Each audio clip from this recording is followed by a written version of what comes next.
My name is Garrett Sander and I'm 23 years old. Outside of work, I go skydiving on the weekends with my friends at Skydive to Land. For work, I work in the construction industry, specifically insulation for commercial and residential. When it comes to skydiving, I like the fact that it's always challenging me in a sense of it's relatively difficult to do. There's different styles of it.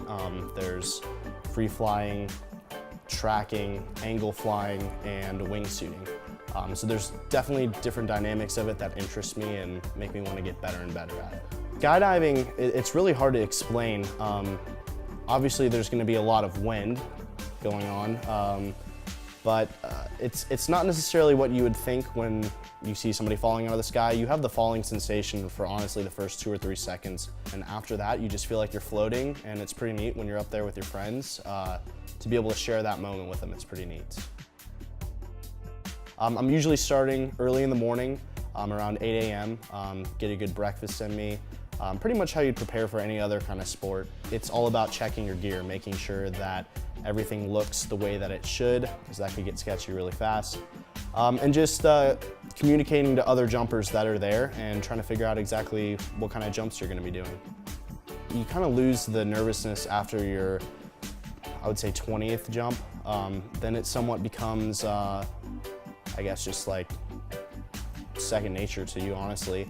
I would say a lot of people, and I could agree with this as well, I mean, if you haven't done it in 2 or 3 weeks, that first jump back is definitely going to be kind of intimidating. You really think about what you're going to do when you're on that ride up to altitude. It's kind of, I don't know, it's kind of awe-inspiring, I guess, would be the way. But if you're knocking out jumps day after, like time after time during the day, it's like second nature.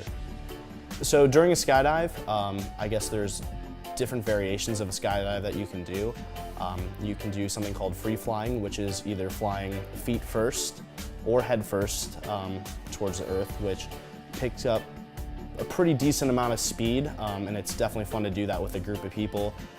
Also, another form of skydiving that I like to do is called tracking, where you put your arms behind you and straighten your legs out, which gives you forward momentum, and you can actually cover around 2 or 3 miles doing that. And again, it's awesome doing that, seeing somebody face to face, a couple miles up above the ground, and covering some serious distance.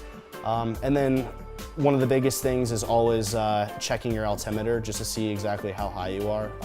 Usually around 4,000 feet is when we like to wave off and pull, and we definitely make sure that we have some separation because it's bad to run into each other at that altitude. Things can go wrong. Fortunately, I have not had any accidents skydiving, knock on wood. I've had a couple close calls with the rigging. I've had a line twist before, which is not technically a malfunction, but it definitely gets the heart rate going. And the way to fix that is to grab the lines and twist your way out of it by kicking. Sounds kind of complicated, and that definitely gets the adrenaline going and the heart rate, but I would say that's the closest thing that I've had to an accident. My advice for somebody that hasn't tried skydiving, don't let somebody pressure you into it. It's one of those things where you need to do willing and just, you know, kind of accept the fact that you are gonna jump out of an airplane. But for those that like see it and think it's really cool, I would just say 100% go for it. I mean, there's really, I don't know, not that many regrets that you could have from doing it. A lot of people end up getting on the ground and it's the biggest smile on their face that I've seen. So I would definitely say, you know, if you haven't tried it and you're kind of a adventurous one, definitely give it a go.